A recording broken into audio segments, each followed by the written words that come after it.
from you in a few minutes. Mr. McDowell. Yes, sir. Thank you, Mr. Chair and council members. And it's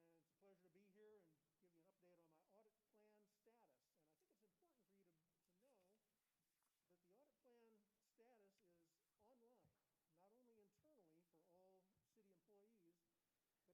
audit plan status. And I think it's important for you to know that the audit plan status is online,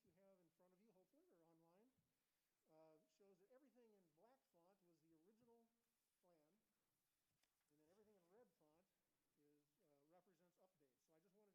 so we put our audit plan on every year around July, and then every month I update it. And so the documents you have in front of you, hopefully, are online. Shows that everything in black font was the original plan, and then everything in red font represents updates. So I just wanted to briefly tell you where we are, and if you have questions, certainly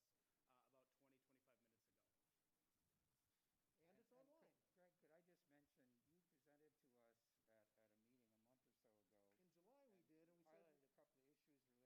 them, or if you want to come back another time, that's fine too. Yes, sir. And I would just add for the committee members that are virtual, this audit plan was sent with the agenda yesterday, and it was also sent as part of the full packet from Marie Harris about 25 minutes ago. And it's online. Greg, could I just mention, you presented to us at a meeting a month or so ago.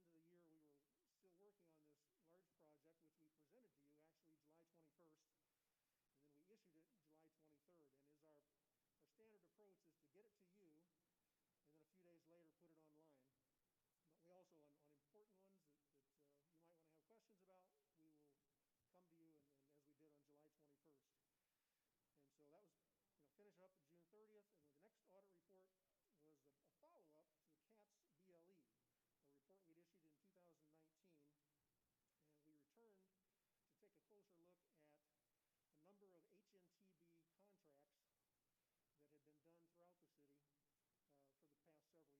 three more audit reports.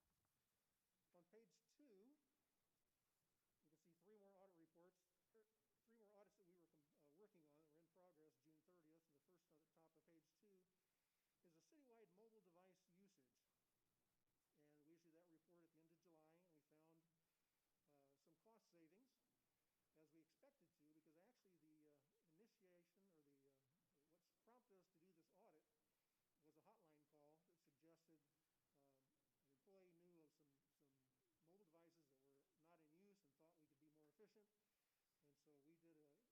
an employee knew of some mobile devices that were not in use and thought we could be more efficient. And so we did an initial exploration and said we need to take a broader look at it, and found that the city could be saving at least $20,000 a month going forward. And so immediately departments started discontinuing the use of those, taking them offline.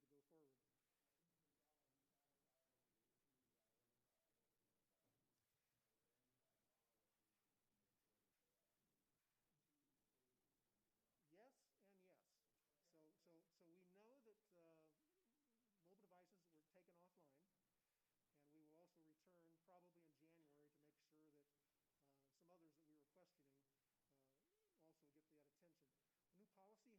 new policy has been updated, and so I worked very well with Renee Askew, the IT director, and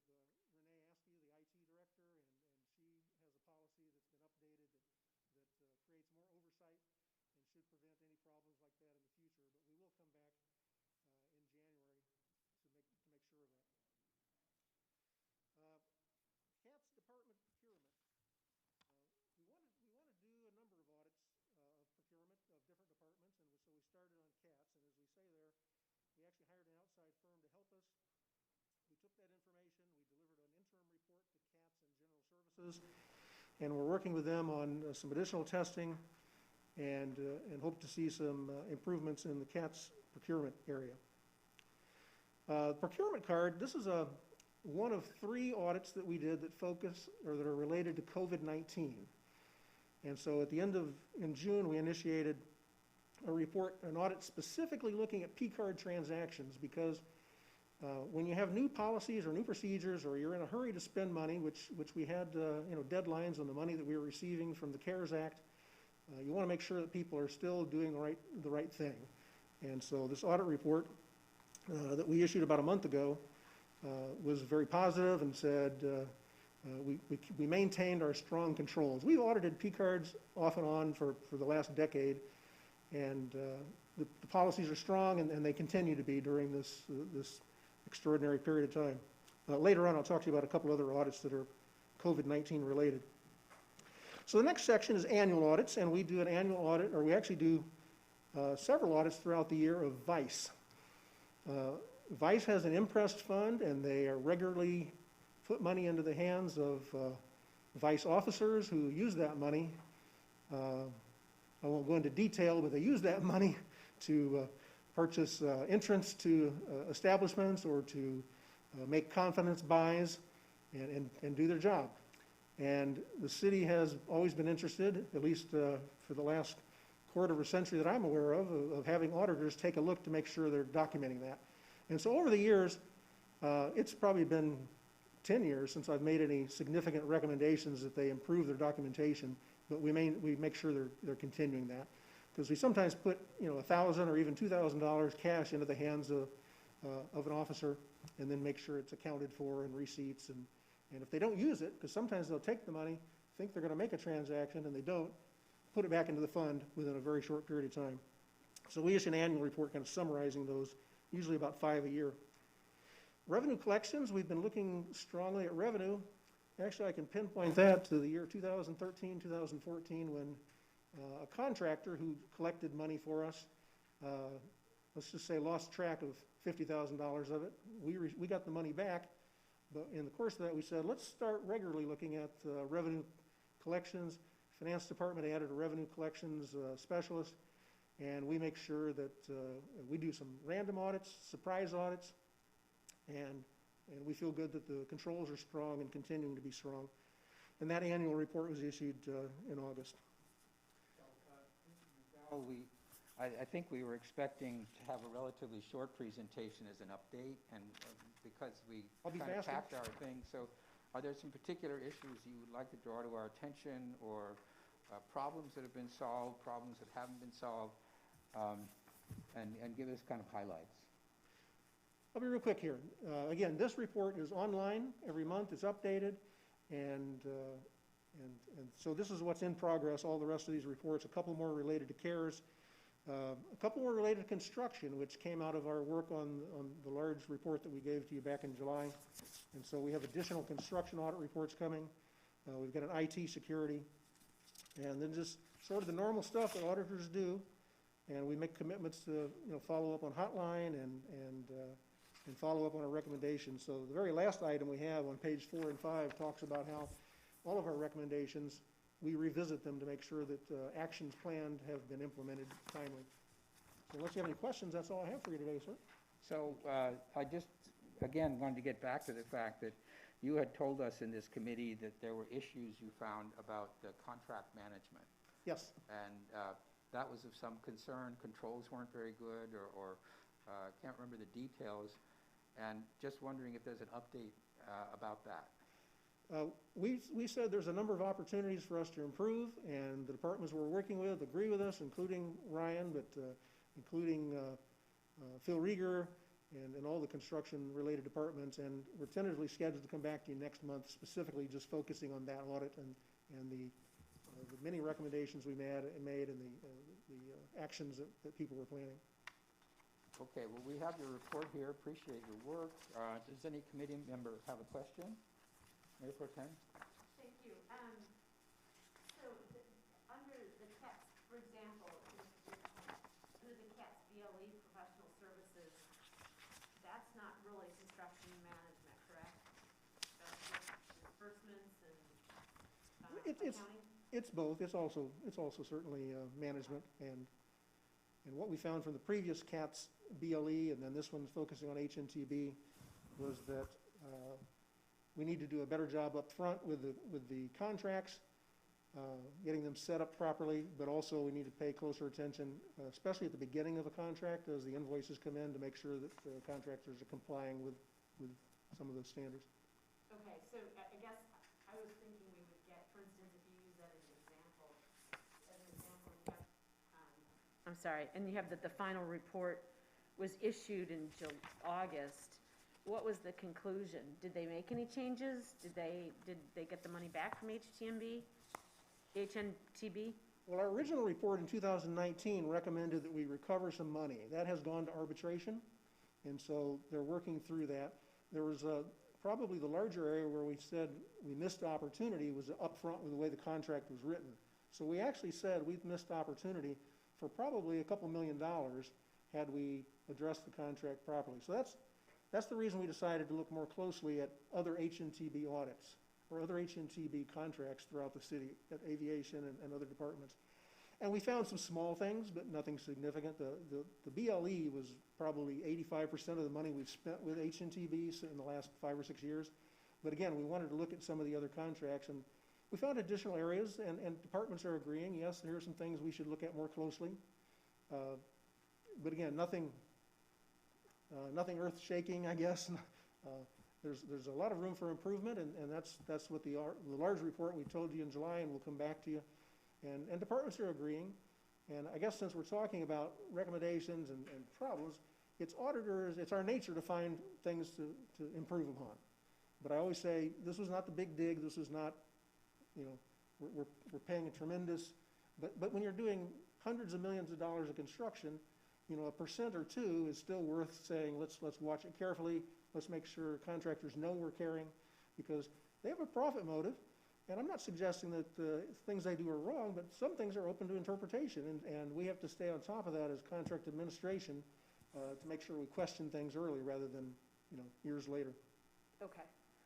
So, I mean, to that point, I don't know that we're gonna all get into the weeds of reading the report as council members, but we do have a responsibility to know at a high level where the sort of needs improvement issues are and be accountable for making sure that they get improved. So, and this reporting doesn't really tell us that kind of information. Well, this is why I was just encouraging you, as kind of stories break or you see issues, just keep us in mind.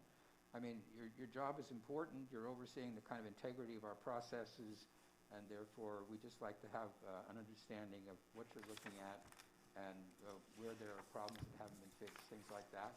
I have Ms. Ajmera. Thank you, Mr. Chairman. So I have a question in regards to our CARES funding.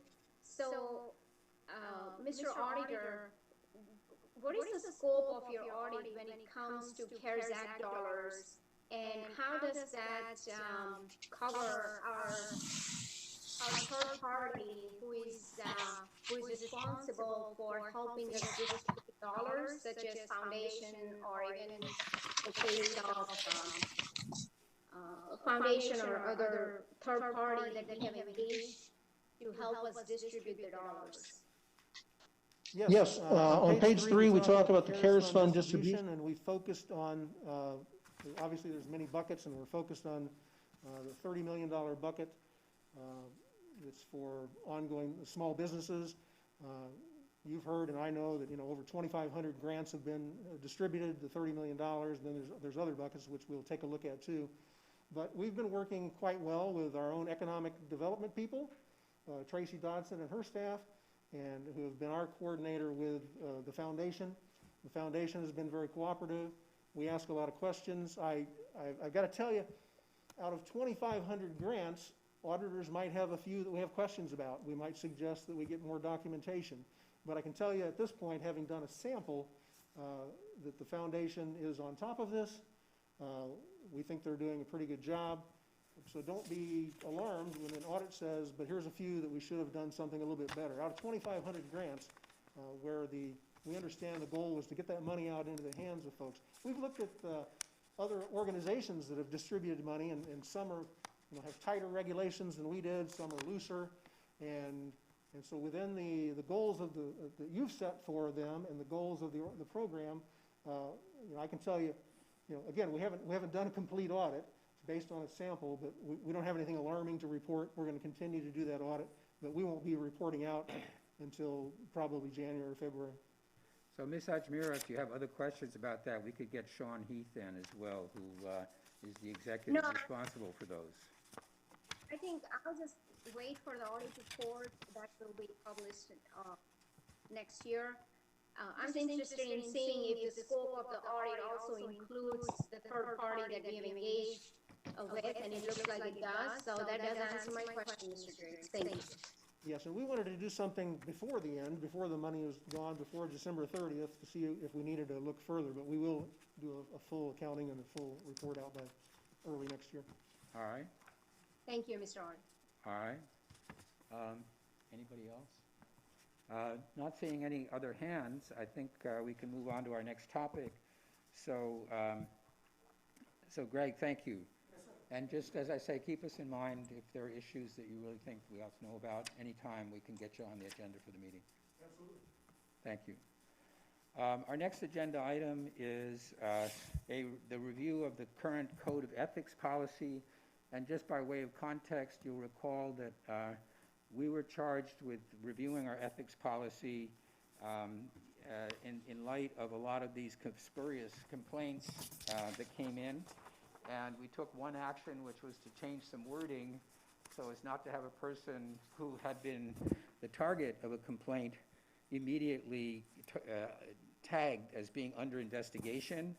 But we were looking at it further to decide whether the ethics policy required any other updates or changes, and the city attorney is going to report to us about that. Mr. Baker.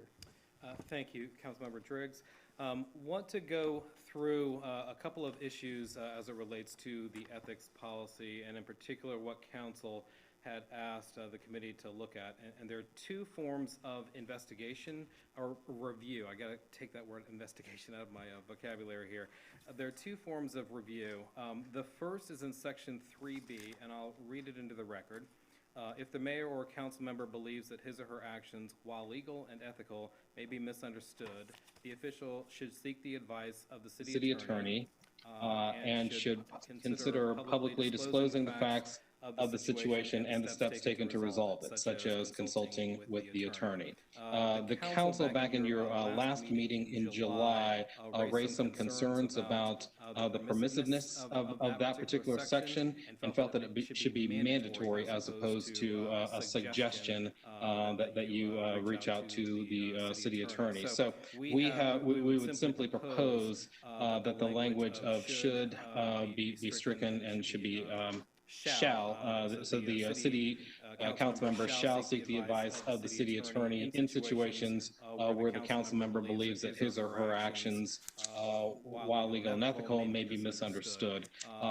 That takes away any issue of whether a council member should have brought something together, to the extent that the council member actually identifies that there is a problem or an issue that could be seen as misunderstood from an ethical perspective,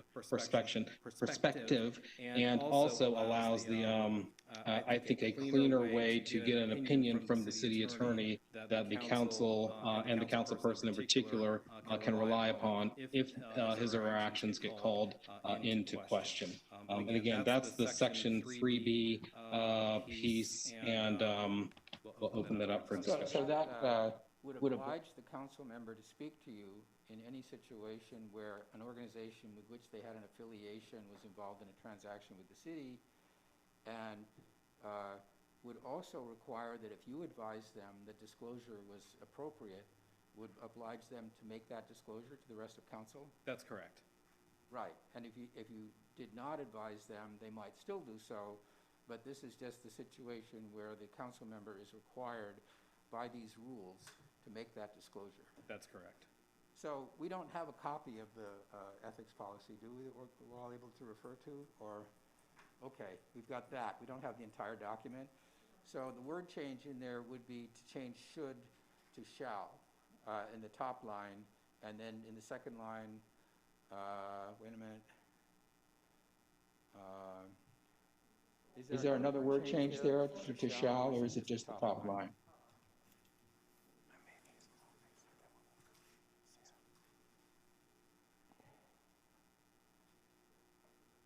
And committee, we're trying to get us to a place, not necessarily for a vote today, but where we can make some changes that will address issues that came up about our ethics policy And as you'll hear, we want to do so pretty quickly. Thank you.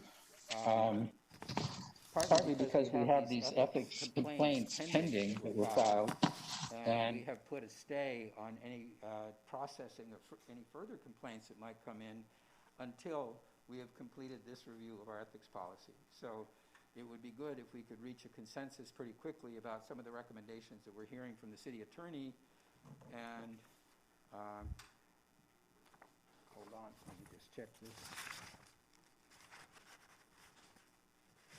All right, so now we're talking about section 3B. That was the one we were looking at, and it now reads, if the mayor or council member believes that his or her actions, while legal and ethical, may be misunderstood, the official shall seek the advice of the city attorney, and if recommended to, in the discretion of the city attorney, shall publicly disclose the facts of the situation and the steps taken to resolve it. So this leaves a little bit of the kind of judgment or uncertainty out of the disclosure requirement. That's point one. So any comments about that before Mr. Baker goes on? And for the folks that are online, you can use your own screen to scroll down to 3B. We're kind of locked in on our large screen, but on your own personal devices, you can scroll to 3B because I'm able to do so from my screen.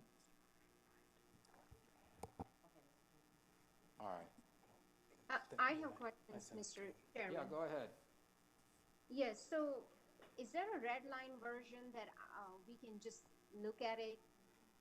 Because it's not very clear from this. I mean, I'm not able to follow all the changes.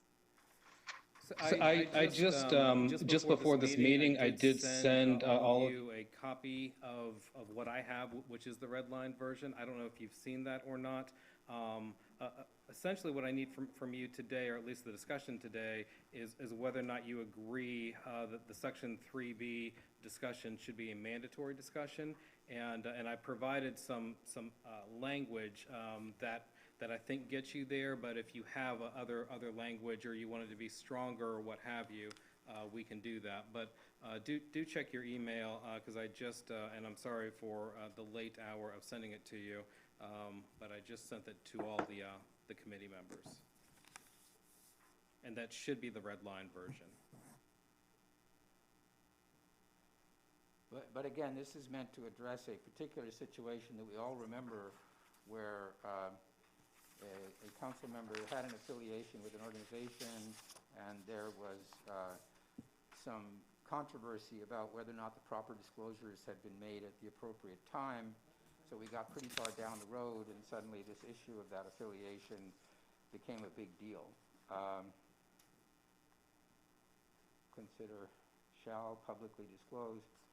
All right, so I think the point about that is, if you have any question about the possibility of an action being misunderstood, you talk to the city attorney, and if the city attorney advises you to make a disclosure about that, then according to our new policy, if adopted, you would be required to do so.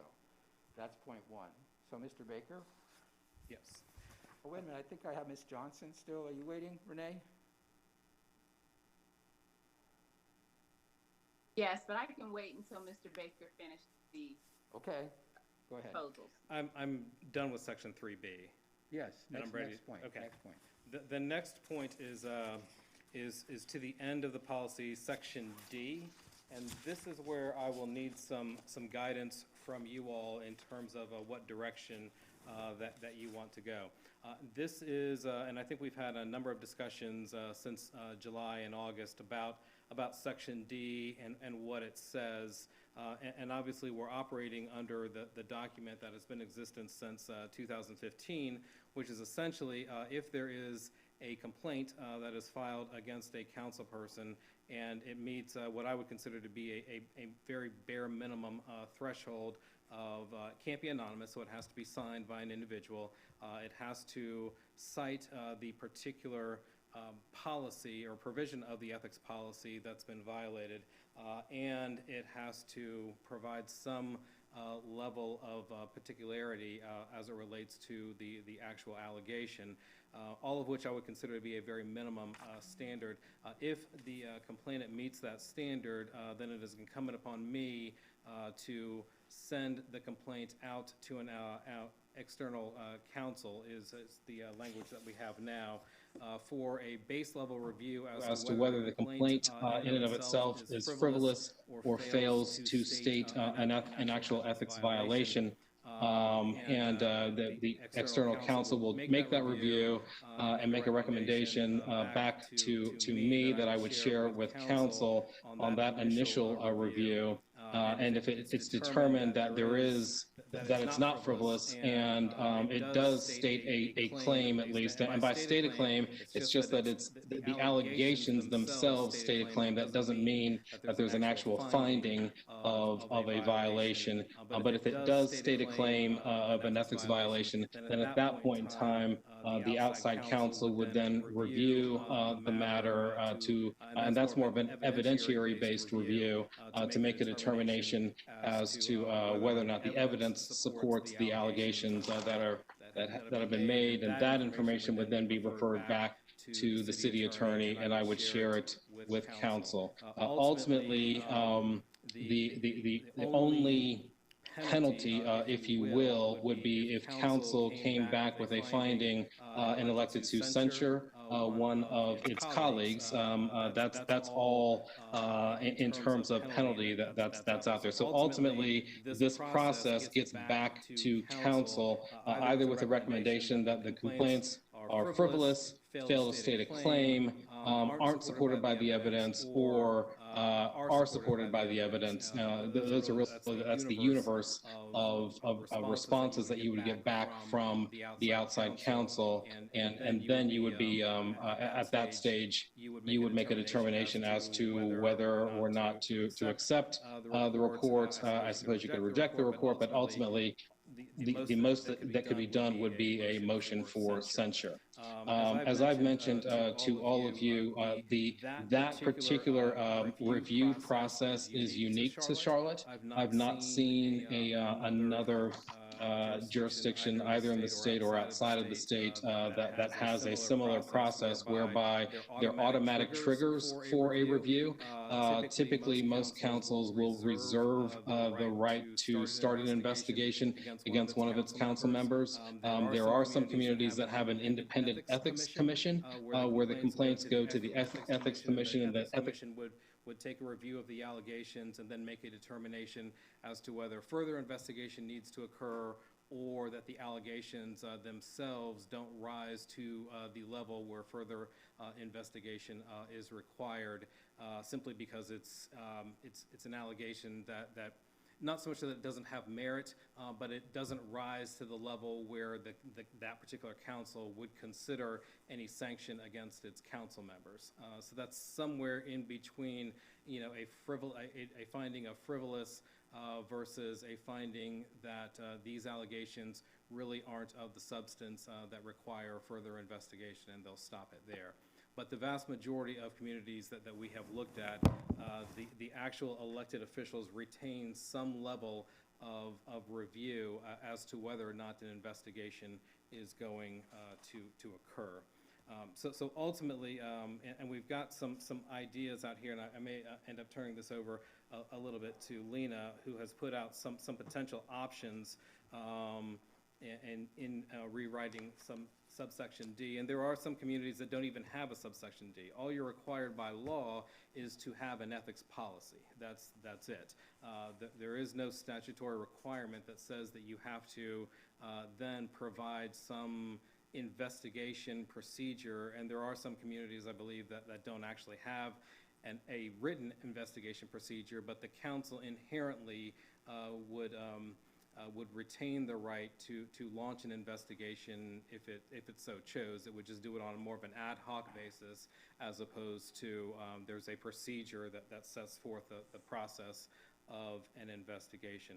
But ultimately, I think the discussion that you'll need to have is what role, if any, does council want to play in this? Do you want to have an investigation policy at all? If so, what role does council want to play in it? Do you want the complaints to ultimately, have at least a first review by the city attorney with a recommendation as it relates to whether the complaint is frivolous or fails to state a claim? Or do you want to continue to have me send that to outside counsel to review, with outside counsel then providing you with a recommendation of that going forward?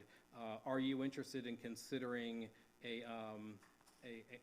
subsection of the city council or an independent group that would serve essentially as an ethics committee that would be designed, whether it's a standing committee that you already have or creating a new committee that would review ethics complaints and then make a recommendation to council. And I've seen that done with a subset of the elected body, but I've also seen, I think Fayetteville has an independent group that actually reviews that going forward. And at this stage, we've got some ideas that we've put out there. I wouldn't say that this is language that you should adopt, in part because I'd like to know, from a policy perspective, what you would like to see as it relates to these types of investigations. I will tell you, prior to 2015, it was the city council that ultimately made the decision as to whether or not the ethics, a claim or an allegation of an ethics violation occurred, and then you would basically sit and hear, and I'm not sure if it was an actual agenda, meeting or conference at a council meeting, or if it was just information that was provided to you, and if a majority of council wanted or felt like it rose to the level that it needed a review, then you could direct the city attorney to reach out to outside counsel. And that was your policy prior to 2015. That is a similar policy to actually what Mecklenburg County has right now, where it is the Board of Commissioners that would make a determination as to whether or not to direct the county attorney to start an investigation. And it would depend on the facts and circumstances of the allegations. It wouldn't be an automatic review simply because an individual, in the cases that we have, where an individual simply signed their name to it and cited the provision of the policy and stated the facts. With Mecklenburg County, it would be something that would go to the board, and the board would have to make a decision as to whether or not to have that particular allegation investigated. To kind of summarize, if you will, the basic question is, what role does council want to play in the treatment of complaints? And as I kind of read the language here, the suggestions are that the city attorney could review it, could make a determination about whether or not it was properly submitted, as provided for in our current policy, and then at that time, according to what this suggests, report whatever your conclusion is about that, and it would be up to us then to decide whether or not, even if you found it wasn't properly submitted, we thought there was something there that required action. And that would address, I think, Ms. Johnson's point about the difficulty of complaint submission, because it wouldn't stop on a technicality. It would get referred as insufficient, but because of a technicality, to us. Council then looks at it and says, okay, now we have a couple of choices based on our judgment about the situation, which could include an action by us, including some investigation or finding a fact by us, or a referral to somebody on the outside if we thought that work needed to be done and that a proper investigation had to be conducted by somebody. So those would be our choices. That outside person would do that work and come back to us with a report, and then council would decide, either in this committee, if any committee, or full council, what they thought was indicated by that. And recognizing that the only thing they really can do if they see a serious situation is censure. Correct. So that's kind of the diagram of the thing. And the question to the committee is, as opposed to what we have right now, do we like the idea of having that involvement of council, maybe reducing the expense of having somebody on the outside look at everything? And I will note that the change in 2015 occurred because of special circumstances at the time. So we had a policy more like this before, It was changed then because of the makeup of council and some kind of internal conflicts. There hasn't been a claim under the 2015 policy, or there wasn't until this recent spate. So we're testing that policy for the first time right now. And I think the feeling is that, you know, in light of that kind of flurry of complaints that we got, it really isn't the best procedure. And what the city attorney has recommended to us is that this is what we had before, this is what other people have. So should we consider going back to something like this, where council is the arbiter in the end, and an outside person, if necessary, does the work of investigating, possibly talking to people to try to clarify the factual situation, and give a report back to us that we could act on or not. Is that about it? That is it, So, yes. and any input on that, committee? Yes, I have some questions. So, Mr. Baker, this was the policy a couple of years ago until council decided to have third party to do all the complaints. What was the reasoning? I mean, if it didn't work when it was in place, the reason they had revised it to have third party. So I guess I'm interested in hearing from those, or at least looking at the meeting notes from the last revision, why it didn't work. Yes, and I am happy to provide those notes to you if you think it would be helpful. I have reviewed the minutes of that meeting, because that was the first question. Once we got down that road, this being such an unusual policy, why do we get here? What was the issue? And I will happily provide those minutes to you. I'm sorry I don't have those, but I can get them to you by the end of the day today for you to review. As I understood it, there were two major issues that council had dealt with. One, as I recall, was a sexual harassment complaint against a particular council member. And then the second one related to the mayor back in 2013, 2014, but I don't recall that actually being an ethics issue for council. That was an FBI investigation, but I think that council was under some pressure back then to have some sort of ethics, a stronger ethics policy or procedure going forward. But getting to the sexual harassment issue, the policy at that time, like a lot of policies still do today, required the city council to make a determination as to whether or not there was going to be an investigation, which ultimately had council members deciding whether or not to investigate one of their own. And my understanding was that that was a very uncomfortable time for council members. And in 2015, I believe council wanted to be out of that decision altogether. So if there was an allegation of an ethics violation, not only would the council not initiate the ethics violation, but the city attorney wouldn't investigate the ethics violation, which was the case with that sexual harassment complaint. And what was created was this automatic procedure whereby if you meet the bare minimum thresholds of an ethics complaint, then it automatically got sent out for outside counsel to determine whether it was frivolous or failed to state a claim or needed to be actually reviewed. And the outside entity would handle basically the entire thing with minimal review or touching of the complaint by the city attorney or the city council, at least not until it came back to the council at the end of the outside entity's review. So to follow up on that, Mr. Baker, so in this case, or when there was a case about sexual allegations, was the council member who had a complaint against him or her, were they part of the decision-making as well, or did they have to recuse themselves? That's a very good question. I don't know. I don't know that. Okay. Yeah, I think we need more details, otherwise we're auditing ourselves, and I don't know if that's a good idea. Other question I have, under 1A, where it says that identify the complainant. So is there a residency requirement, or can... There is no residency requirement. So can anyone from Russia file the complaint, or from anywhere in the world? Anywhere in the world, yes, ma'am. Yeah, I see that as a problem. So political parties, could they file a complaint? Yes.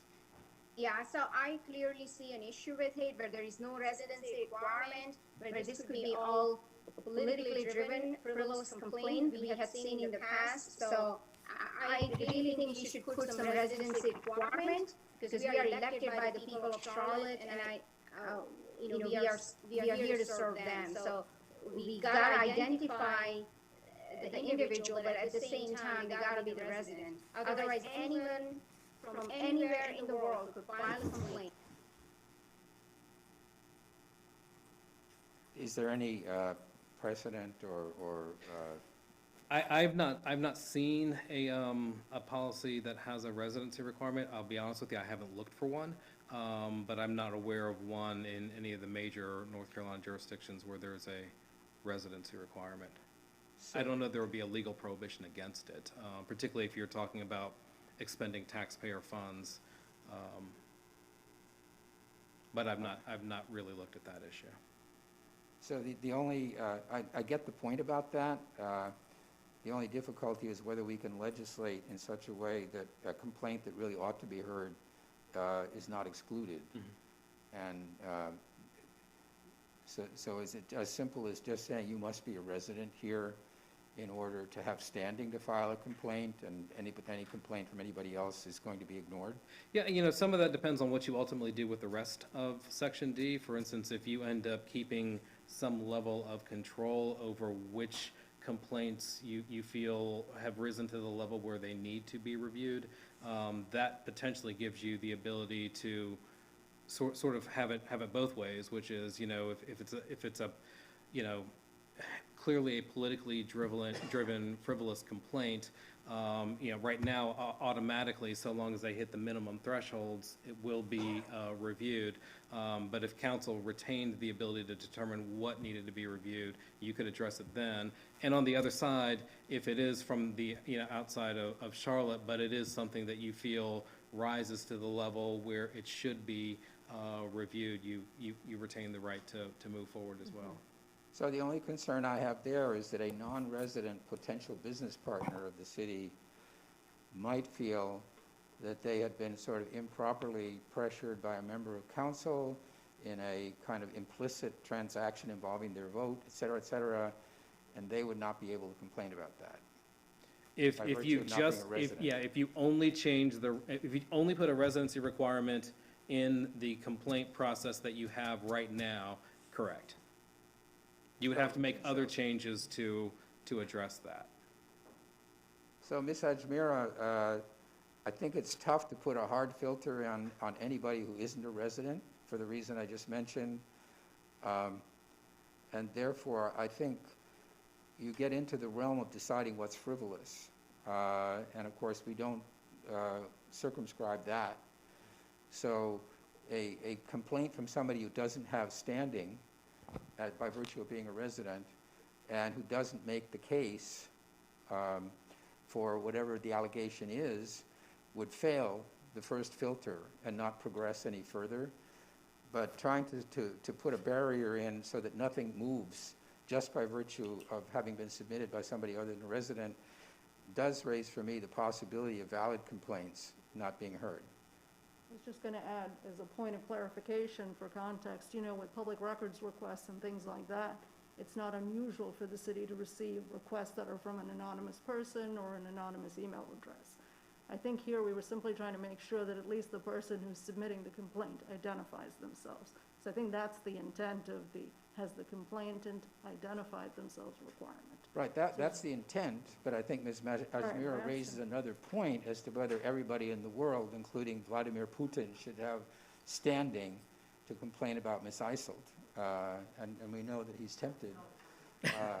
So, Ms. Ajmera, Mr. Driggs? would you be okay? Yes.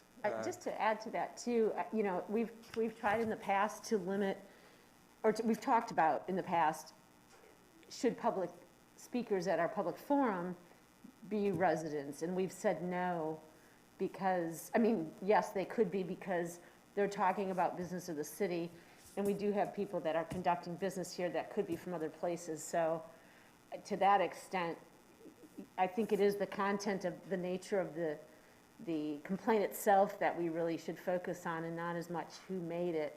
I understand your point, but, Ms. Ajmira, but I think if you look at, if you look at the complaint and if it seems that it's political in nature, that's what would jump out at us first versus where they're from. Because you could have somebody in Concord that does business with the city all the time, or, I'd rather focus on what the complaint is and who determines whether or not it should move forward as an ethics And the nature complaint. of the complaint might actually indicate whether that person ought to have standing to Yeah. submit the complaint, right? Right, So we right. would not accept the complaint from a political party because of the strong Because of that, presumption yeah. of their motives. But it could be, as I say, it could be that somebody who wasn't a resident had good reason to complain. So, Ms. Ajmira, I think we'd be better off looking at the substance of the complaint and letting it fail the frivolous test than locking the door on anybody who wasn't a resident. So I understand that we gotta look at the content of the complaint and the validity of it. I just don't want council to be busy like we have been in past couple of months with all the frivolous complaints that have come in one after the other, where it's, political party has been engaged in some of these complaints, where we are spending our resources, time, and money, in reviewing these complaints so I just don't want us to spend so much time reviewing all these complaints. So I guess there could be a broader residency requirement, but I'd be interested in hearing from our city attorney is, are there other municipalities that have residency requirement? Or can anyone from the world file a complaint? And here we are busy trying to review all these complaints rather than really doing the people's business. So I have not seen a policy that has a residence requirement, but I'll say it again, I haven't gone looking for one. I've been asking for other issues. I'm not aware of one in North Carolina where it is limited by residency requirement. And keep in mind, and I hate to keep reiterating this, this is actually your policy. That you have an ethics policy is required by state law. But this issue of investigation, that is something that's specific to the jurisdiction. Again, there are some jurisdictions that simply have an ethics policy, and that's it. And I would say... But I think we get that. The only point is whether within our discretion we should have a requirement about...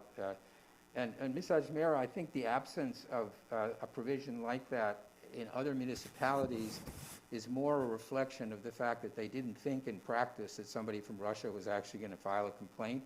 So in other words, they didn't expressly permit people who were not from within the jurisdiction. They just failed to exclude because they didn't really see a need to do so. If we can, maybe what we could do is, I'm trying to get us to a place where you could come back to us at our next meeting with a draft of whatever we kind of agree to. So if you can have a contingency provision in there related to this issue raised by Ms. Ajmira, we can consider it as we try to finalize. But again, I have the concerns that I mentioned about that. And Ms. Ajmira, if it's okay, we're going to move on. Do you have more, Mr. Baker, on this? I don't. All right, so I will point out, I find the language that is still in there on the next page, at the top of page 7, a little confusing in the context of what is drafted at the bottom of page 6. So I think maybe some more work needs to be done on clarifying the council and how what are now 2.A and B tie in with the preceding language. Okay. And if it's okay with the committee, what I'd like to propose is that the city attorney come up with that adjusted language for 3, which imposes a requirement of a consultation with the attorney, and if the attorney so advises, a requirement of disclosure by a council member in situations where there is the possibility of perception or whatever, and that we then go on this section that we've just discussed to having the thing reviewed by the attorney reports back to council whether or not it meets the formal requirements for a complaint. Council then considers what further action to take, which further action might include a disposition by council or a referral by council to somebody on the outside. Okay? Got it. So would everybody be okay with looking at that the next time, in the hope that the language you present to us can actually be voted on then?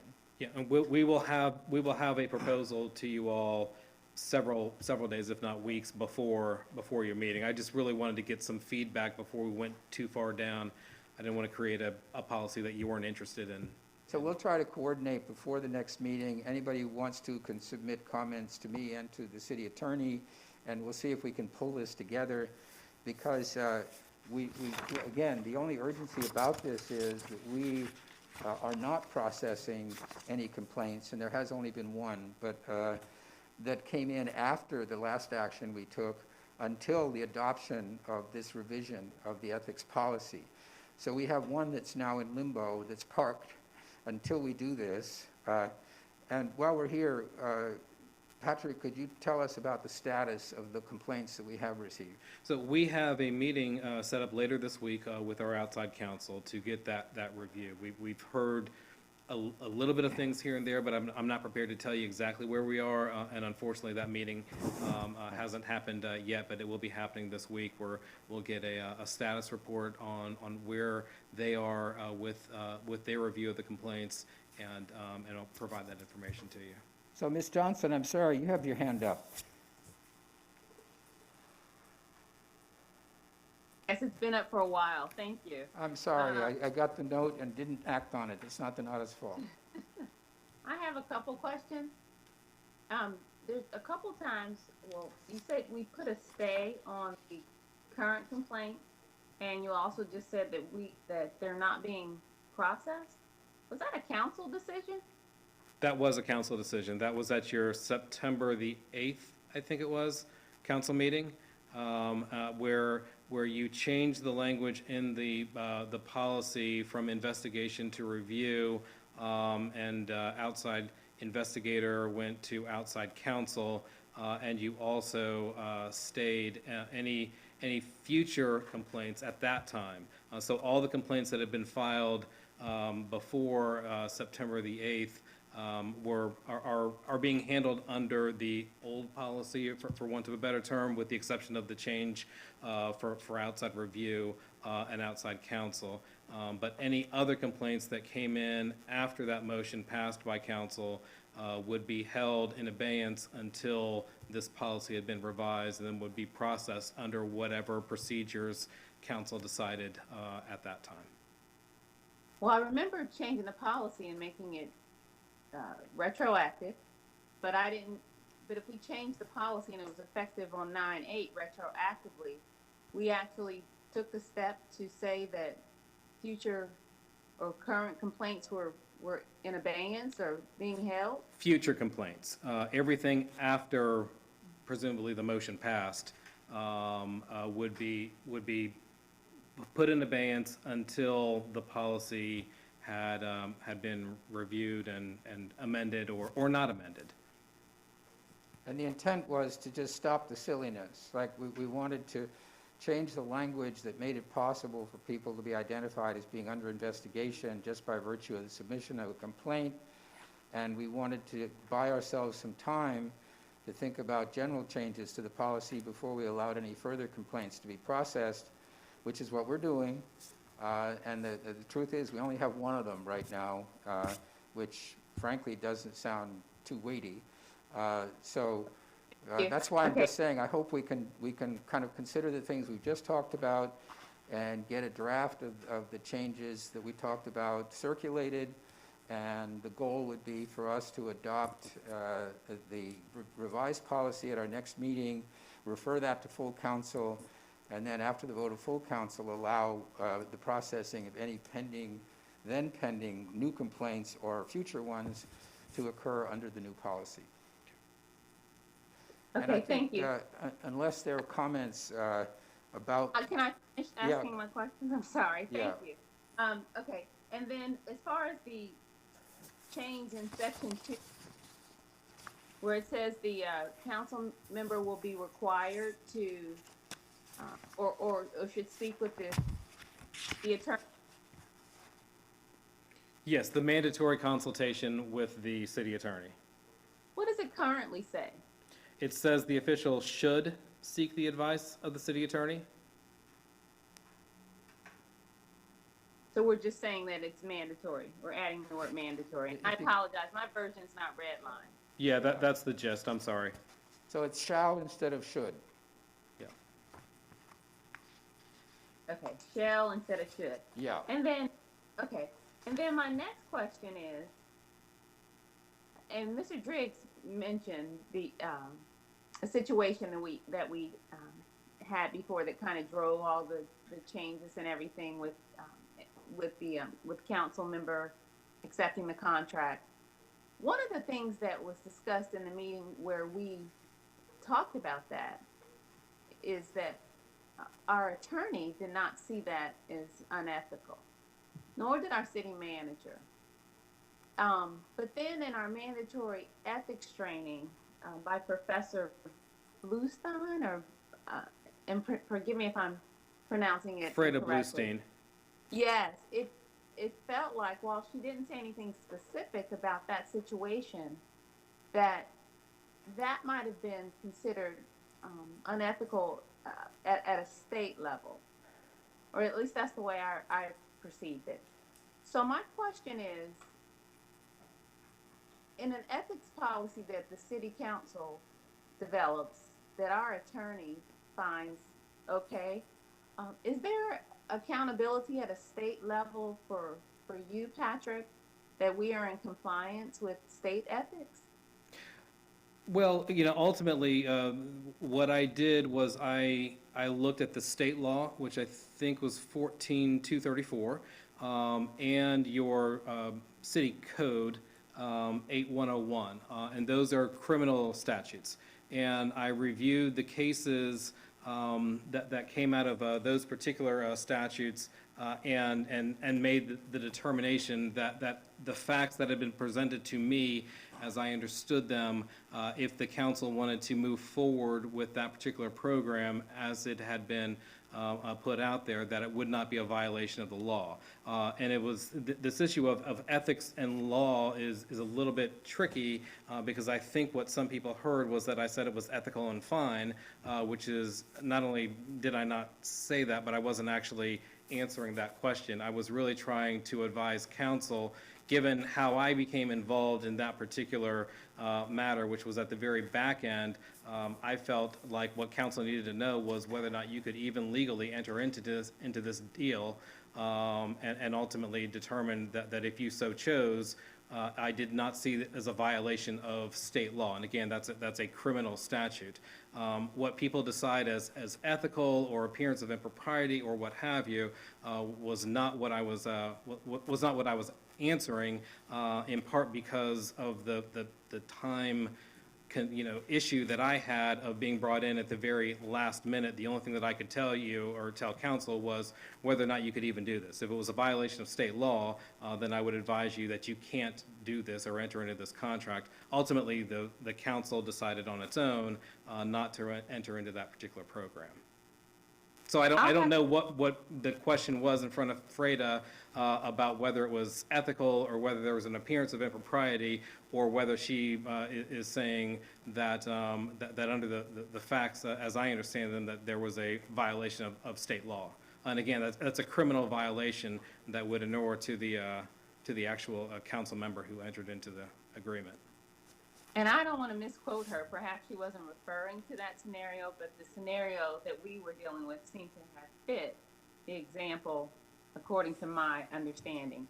Okay, so my question then, just as in general, if we develop a policy, is there any accountability higher than our city attorney or higher than city council that would review our ethics policy?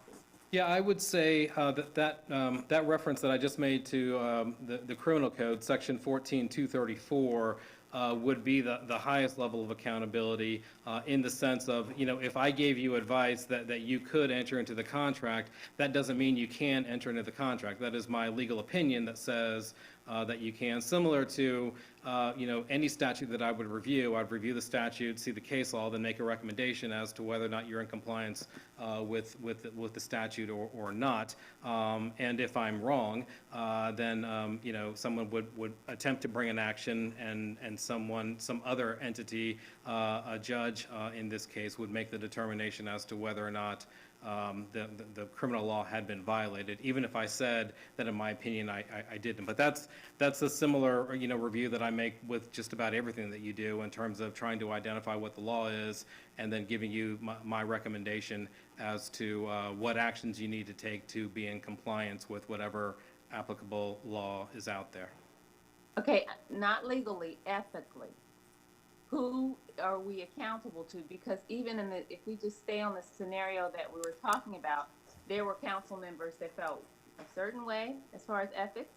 The city manager, the attorney, and council members who felt another way. So who is the judge of that? Even with this policy that we're proposing, I for one am opposed to city council reviewing its own complaint.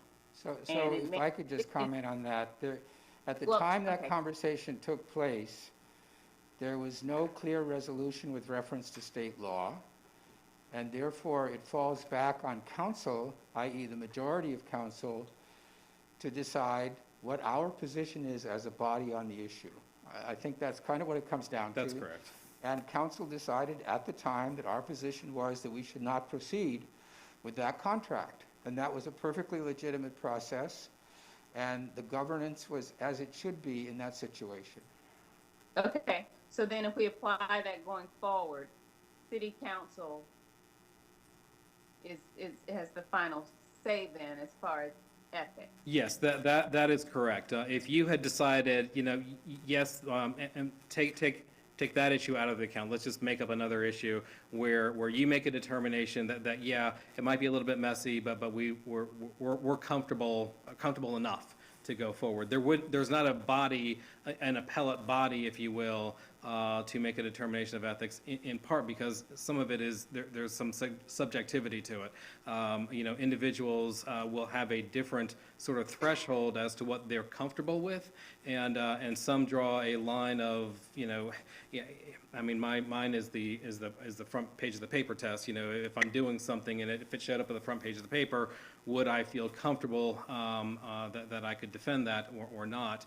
But people have different lines. There are some ethic lines that are legal in nature, but as I understand your question, Ms. Johnson, you're talking about the purely ethical issue, and that's really at the council level to determine what is ethical or not pursuant to this policy. And Renee, we're trying to address that situation with the modification to 3, which at least doesn't allow something to move forward as far as that did, while these questions crop up about whether everybody had been sufficiently advised about the relationships of the council member.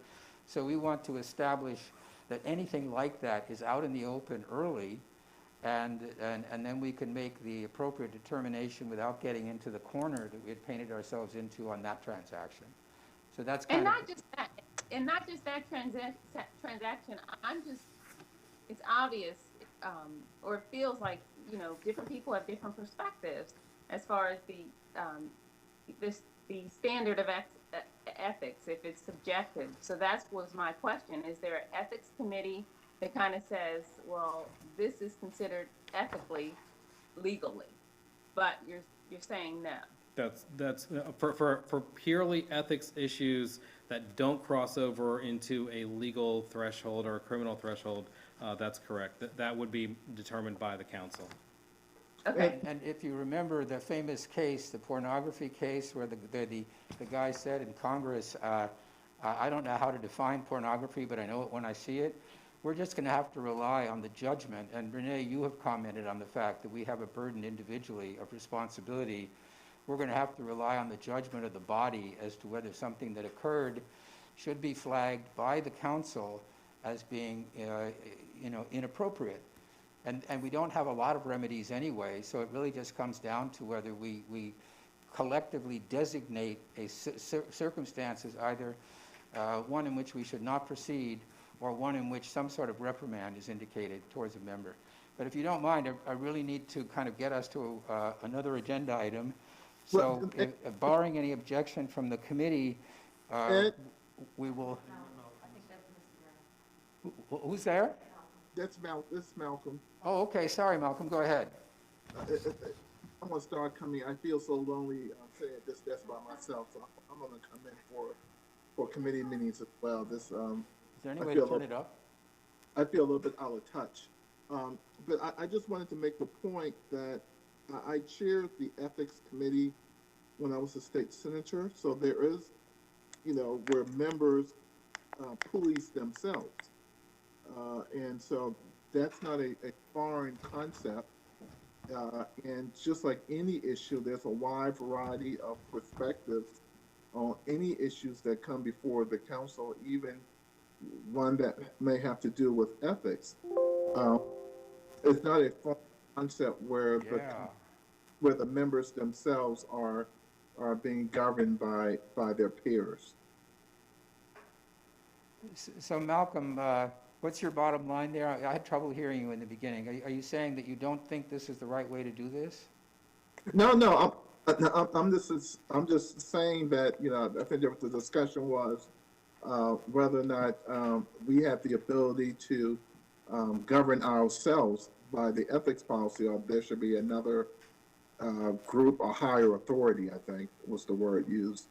And I'm just saying that when I was a state senator, I chaired the ethics committee for the Senate, and it was members kind of monitoring it ourselves, right? So there's a precedent already established where a governing body can kind of take a look at itself. Oh, okay. Very useful input from an authority on the subject. Thank you, Malcolm. Mr. Chairman, follow-up yes. question for Mr. Graham. So, Mr. Graham, if the complaint was against a specific state legislator, were they able to participate in the vote? Were they able to participate in the vote? Yes. If they were a member of the committee, probably not. Okay. But Again, when it comes in front of entire state legislator team, would they be able to participate, or would they have to recuse themselves? We had ethics committee made up of legislators, so it was not the full body. It was I think it was like 10 of us, 8 of us maybe, and we heard complaints came forward. So if you were a member of the ethics committee, I'm almost certain to recuse yourself from any consideration on that topic if it concerned you specifically. Got it. Thank you. Okay, so because of the time, we are not going to deal with council virtual meeting provisions today. This is an item that's going to require further attention from us, but given that the virus doesn't look like it's going away anytime soon, the essential thing about this is we need to take another look at the action that we took in the context of the situation that would exist after all the restrictions related to the virus are lifted. But we'll have that conversation another time. So what we're going to try to get done in this meeting, which does call for action, is the Charlotte Firefighters Retirement System legislative support request. And Ryan, if you don't mind, I'm going to try and just summarize this quickly, okay? We have a situation where the retirement system for the firefighters, which is a separate system, it has its own board, the city contributes funding to it, and the firefighters contribute funding to it.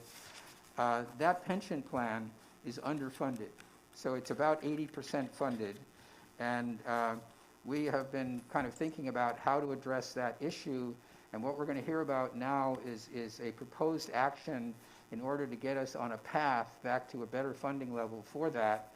And related to that, assuming that we decide that we want to go down that path, would be a proposal for legislative action, because we actually need the General Assembly to pass a bill in order to implement. So with that, I think I will hand it over to you. That's a good job summarizing. The only thing I would add is that for the last 2 years, The city manager has had me working closely with the CFRS board. Kelly is actually a member of the board, so I was assigned to work with them. This proposal as it stands that you'll hear about now is supported by the city manager, so I wanted you guys to know that on the front end. So with that, we have Vanessa Heffron, who's the chair of CFRS. We have Melinda Manning, who's a board member and the head of the benefits committee, who did a lot of the legwork here.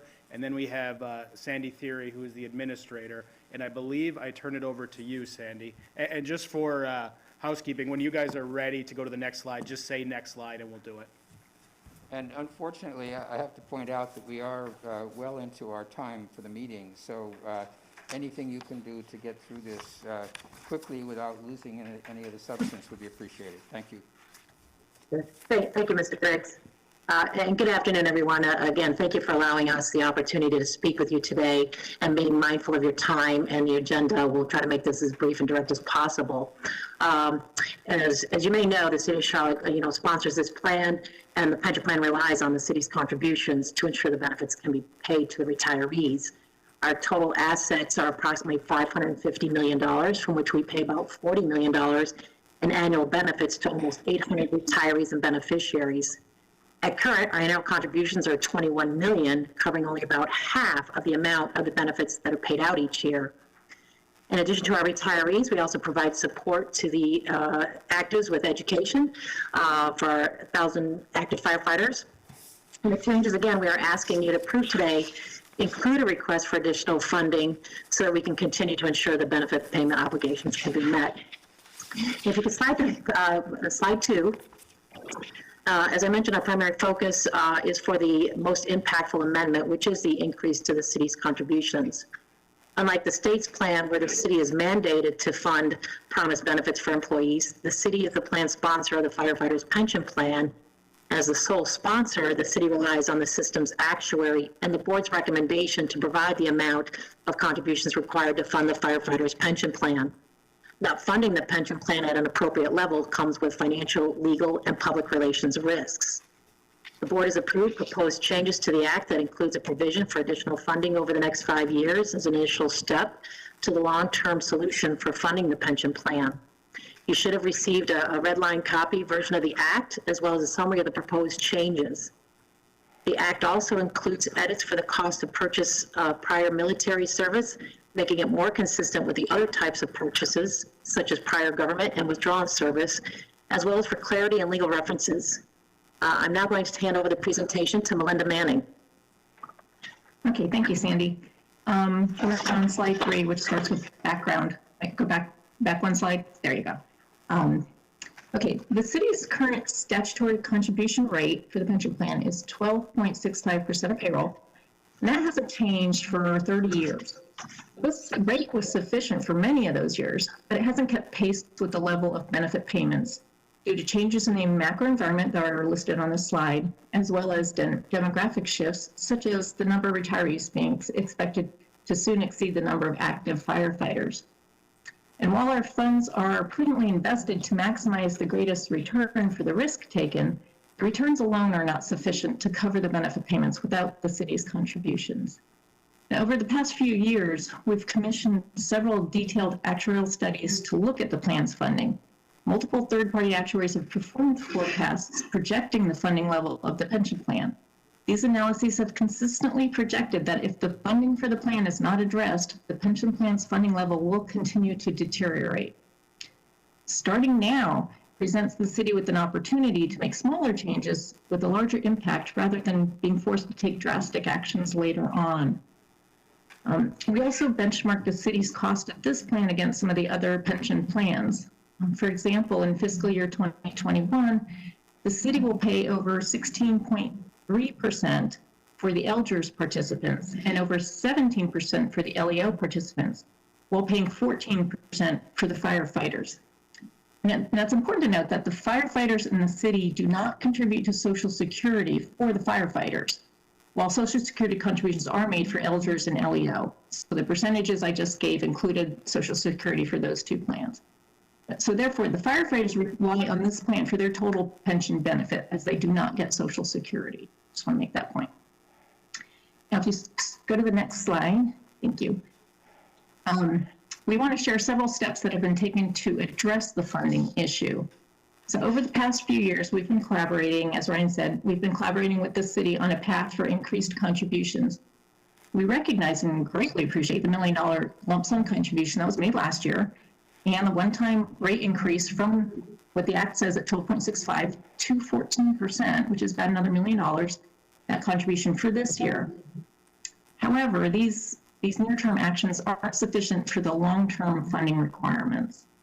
So that said, we're here to ask the city for a commitment to increase their contribution levels over the next 5 years to reach towards the appropriate contribution level as determined by the actuaries. Now, we've structured this increase in incremental stages to make it more palatable to the city in the annual budget process. So if you turn to the next slide, you can see this approach, and I'll let Vanessa go over this in more detail. Thanks, Melinda. So here on the chart, you see the 2% incremental annual contributions over this 5-year period. Now, candidly, when we took the full firefighter board vote, we did have some members that were concerned the incremental funding approach wasn't enough. Because as you see in the chart, the proposed maximum of 24% reached in 2025 is still lower than the city's total annual cost to fund the plan, which is 28.91, we show at the bottom. Now, the sentiment of many firefighters is the expectation that the city should rather immediately start contributing at the 28.91% level. However, by majority vote, the board did recognize that increasing the funding levels incrementally can provide the same long-term results without causing an immediate hardship for the city, as long as we enact that plan now. Also, I'd like to note that the board, as Ryan mentioned, is collaborating with the city to review the structure of pay and to provide insight into how the city's pay policies impact pension benefits. We acknowledge that this work could lead to changes in benefits that would help control the city's cost. However, these changes would be prospective since we can't change the benefits that have already been promised. In addition, other macro environmental changes could increase or decrease the cost. For example, we mentioned earlier the mortality changes and the investment and inflation changes. These potential impacts would continue to be reviewed over the next 5 years. So this schedule really caps the city's contribution level at the 24% and offers flexibility for the city to continue to review the impact of its pay structure. Now, moving to the next slide, slide 6. In summary, this is our recommendation for the city to approve this 5-year contribution schedule and the act changes we've noted, which would be brought forward to the North Carolina General Assembly in January of 2021 for ratification. By working collaboratively with the city these past few years and coming to you today with this formal funding request, it is our hope that you will approve this request and the changes that we've recommended. It is also our hope that an open communication will continue so that minimal changes to the city's contribution rate would be necessary in the future. So at this time, we'd be happy to answer any questions that you may have. So if I may, I just want to recap. Our plan was underfunded over the years. We weren't keeping up, and we got to a point where we have a $750 million roughly liability and about $580 million in assets. So what is being proposed here is a course correction that puts us on a long-term path towards a higher funding rate. From the city's standpoint, this is a gentle adjustment compared to some of the alternatives. I think it's recommended by the manager and the budget director, and it's a kind of a minimal action that we really ought to take in order to address the pension funding thing. To give you an idea, our current contributions, Ryan, correct me if I'm wrong, are about $11.5 million. And they would go up over, at the end of the 5-year ramp-up period, they would go up to 19 million, and that would have to be kind of incorporated on a year-to-year basis in our budgeting process. But we really do need to do something about this situation. So step one is, does this committee recommend to the council that we agree with the action that is proposed by the board of the pension fund and by city staff to increment our contributions. And part two of that is that we need to basically codify our intention to do that by submitting a request to the General Assembly to pass legislation to the effect that we will make these contributions. That makes the availability of those future funds kind of reliable for the purposes of the fund.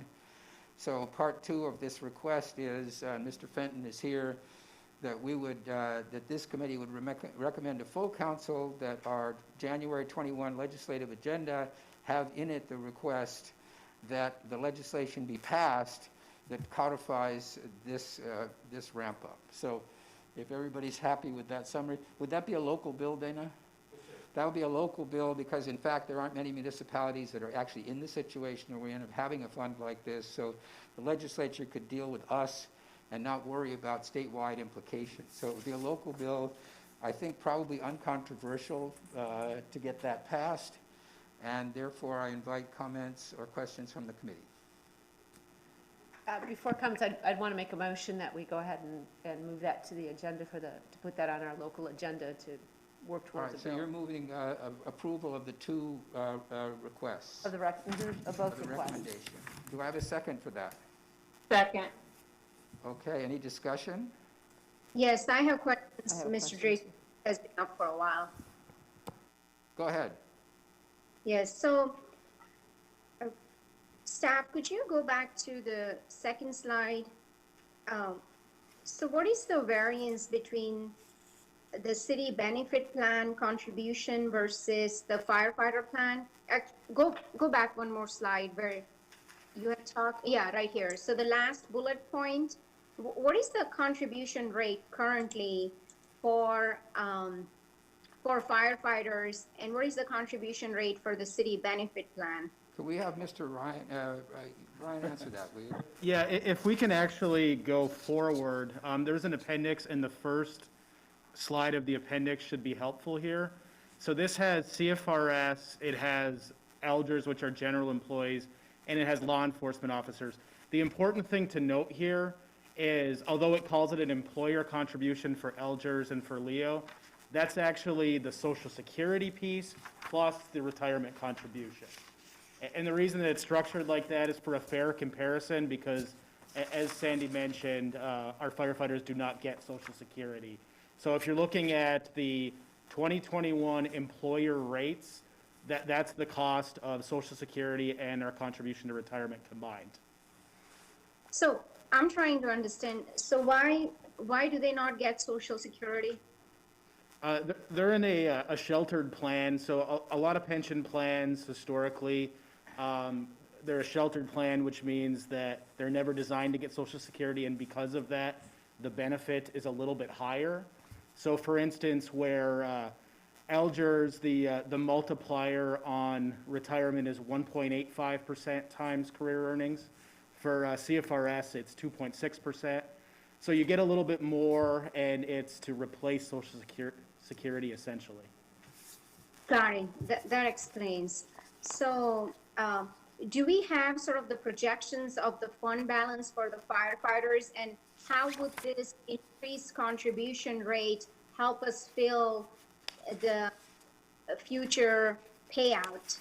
And would that balance the deficit that we are seeing? So when we looked at this, I think the important thing to realize is that this is representing the floor of our contributions over the next 5 years. We are locked in. If we have some kind of a financial recovery post-COVID, we're not prevented from contributing more in 3 or 4 years. But to answer your question, right now the cost for every new hour is about 13.8%. So what that means is we're paying enough to keep pace with all of the new employees. What we're not paying enough to is to pay down the liability and increase our funding level. So every additional percentages that we contribute, so an extra 2, 4, 6, will help pay down that unfunded liability a little bit faster. That said, it's a pension system, and it is entirely dependent on a lot of factors that we can't control, because these are just assumptions.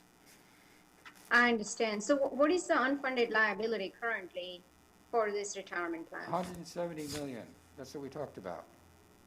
Yeah, I missed that. And the point is that by doing this, we're stepping up the net amortization of that unfunded liability from next to nothing at the current 14% rate to what would be, other things being equal, about $7.5 million a year. So we're actually putting ourselves on a path where there is a long-term prospect of growing our funding balance in relation to liabilities to probably a 90% level, which is about where the Algiers is. And the point I was making before is this is, in a way, a gentle way for the city to address this issue, rather than trying to find $80 million or so to get our funding up to the level of the other plan. So this is actually a good outcome for us, and I think we heard that the board was even kind of divided about it and might have wanted more. So my feeling is that we should welcome this solution. Yes, I certainly support contributing to meet the deficit or unfunded liability that we have. I'm just trying to understand what is the ask? What was the ask from the board? I know they were divided, but what was the original ask? And then we sort of came down to the sliding scale where it's 14, 16, 20, up to 25%. But what was their ask? Well, the solution that was arrived at, the board highlighted the deficit in the funding, and there were discussions about how to address it. And what you see before you was the agreement that was reached between the board and members of the city on a plan that got us on the right track and didn't have disastrous near-term implications for the city. And that's why I'm saying this is actually a pretty good deal for us. We should appreciate the board's willingness to work with us on this, and hopefully we can get this adopted, recommended today. Yes, I support it, but again, I'm trying to ask a question here, Mr. Driggs, to the staff. So would this proposed plan put us at the same contribution level that we currently have for our city employees? It'll, within a couple of years, it'll put us ahead of the contribution for Algiers and law enforcement officers. Okay, that answers my question. Thank you. Okay, we have a motion and a second. Are there any other comments? Donata, do you have anything? So why don't we move ahead to a vote? Ms. Eisel? Yes. Ms. Ajmira? Ms. Ajmira? Yes. Yes, I said yes. Okay, Mr. Graham?